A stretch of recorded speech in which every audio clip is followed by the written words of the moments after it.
So, my dad just got diagnosed with prostate cancer, which, like, obviously that's really sad. But I'm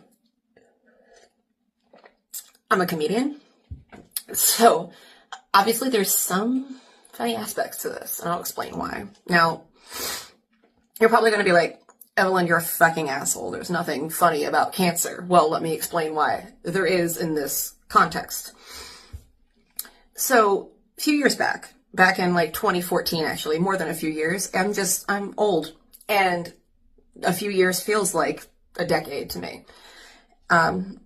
Aging like an elf or something, it just feels like I've been alive for hundreds of years or some shit like that. Anyway, so my mom got liver cancer, which totally fucking makes sense because she was filled with rage and bile, and that's pretty much all that made her up. So liver cancer would be apropos for her. And she inevitably passed 6 months after she was like diagnosed and shit.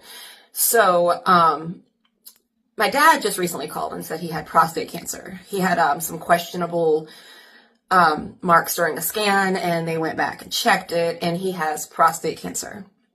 The reason this is funny, because in both circumstances, when my mom died, I had gone no contact. I had been abused by both my parents in individual and combined ways. It was a whole thing. That's a whole story for a whole other day. But basically, my mom was really abusive. My dad was really abusive in their own rights. And when I talked to my mom, I went no contact with her because she was sort of like the worst of the two evils. Do you know what I mean? Like, one's more abusive than the other one, so you kind of hate the other one less. Sorry, my nose ring is crooked. I promise I'm not picking my fucking nose. I'm like, I got a nose ring that has a Playboy bunny on it because it's cute and it just moves around in my fucking nose all the fucking time. And it's like, it's super cute, but super annoying. Anyway, so my mom and I had gone no contact with her.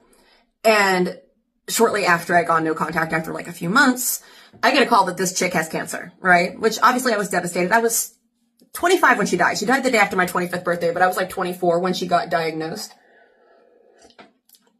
So like, anyway, I had gotten no contact with her. She got cancer, then died. I had recently, back in the summer, gone no contact with my dad, or limited contact. That was a whole thing too. He's MAGA, and he was abusive when I was growing up, as I mentioned. So I'm not going to get into why I went no contact officially, like when I finally was just like, I'm fucking done. And I gave him the ultimatum of like, get help, go to therapy, work on yourself, and maybe we can have a relationship and you can be in contact with my kids and my family, etc. Basically, the same thing happened with my mom. I was like, you can talk to me if you decide to work on yourself, but I'm fucking done. Both fucking times.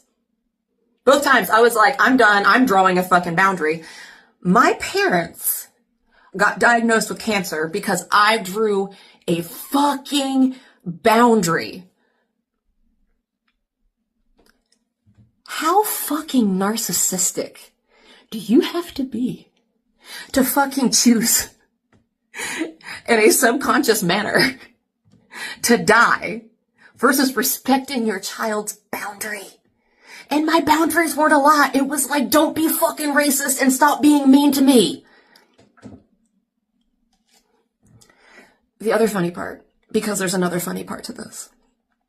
My dad has prostate cancer, as I mentioned, right? The reason that's also funny is because he's been a pain in my ass my entire life.